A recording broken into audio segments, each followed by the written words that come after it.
Bonjour être de lumière. Encore des rayons pour vous aujourd'hui. Des rayons, des chiens aussi.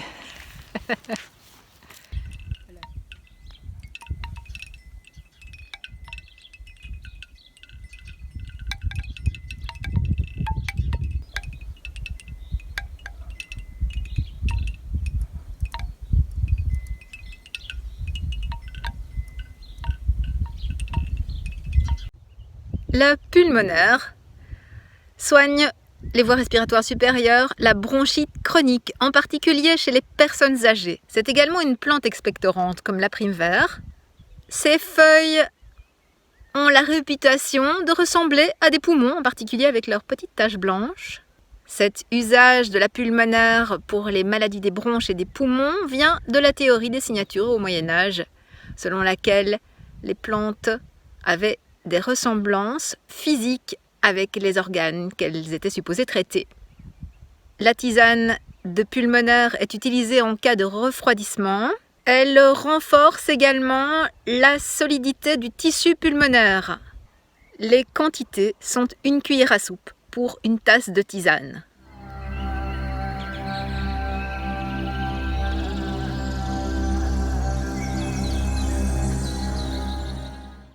Un des objectifs du yoga est d'augmenter notre énergie vitale, stimuler notre système immunitaire en passant.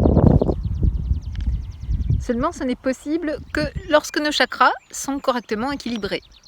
Nos chakras, c'est 7 vortex d'énergie qui correspondent aux points de rencontre de nos canaux énergétiques principaux.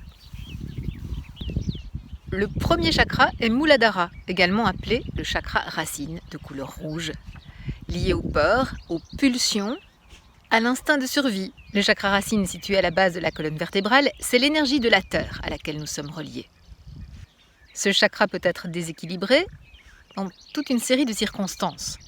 En situation d'incertitude, lorsque nous perdons nos repères, lorsque nous avons la sensation d'une perte de lien avec la nature environnante, lorsque nous manquons de soutien de nos proches, lorsque nous nous sentons angoissés et lorsque nous avons l'impression de ne pas avoir assez de ressources pour faire face à ce qui nous est demandé ou ce que l'on souhaite accomplir. Le chakra racine est équilibré quand on se sent en sécurité, quand on a trouvé sa place, quand nous n'avons pas besoin de nous battre pour montrer que nous existons. Quand Muladhara est déséquilibré, cela peut se voir par des problèmes psychologiques comme l'anxiété, la paranoïa, la dépression, des sentiments d'insécurité, une obsession sur l'argent, toujours la crainte d'en manquer un jour, de se mettre en colère quand des personnes dépensent trop autour de nous. On travaille trop pour être sûr d'avoir suffisamment d'argent. Le manque de confiance dans les autres, le sentiment de manque que l'on a besoin de combler, le besoin de contrôle sur tout, la sensation d'être déconnecté de la nature, des gens, la difficulté d'être authentique lorsqu'on est en présence de personnes que l'on connaît mal.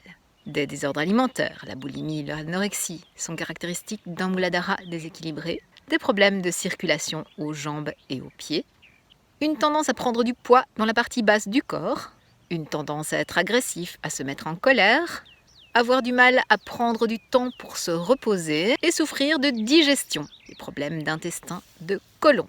Pour rééquilibrer Muladhara, Adho Mukha Svanasana, le chien tête en bas, je vous ai déjà expliqué.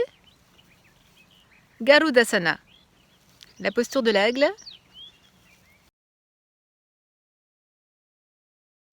Janu Shirshasana, la demi-pince.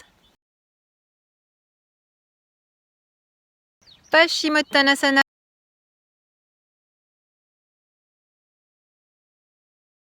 Et également la montagne.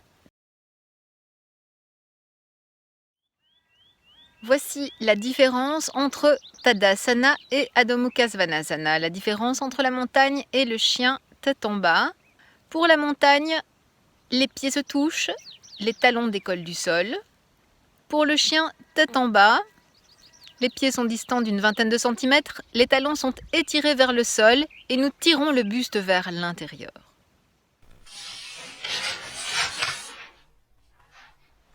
Comme de nombreuses tribus amérindiennes, les aborigènes pensent que, lorsque l'on forme un cercle, il est très important d'observer les autres membres du groupe, en particulier la personne qui vous fait face et qui est votre reflet spirituel. Ce que vous admirez dans cette personne, ce sont les qualités que vous souhaiteriez développer en vous. Nous serions incapables de reconnaître ce que nous jugeons bon ou mauvais chez autrui si nous n'avions pas les mêmes forces et les mêmes faiblesses à un niveau quelconque de notre être. Seul nous différencie le degré d'autodiscipline et d'expression.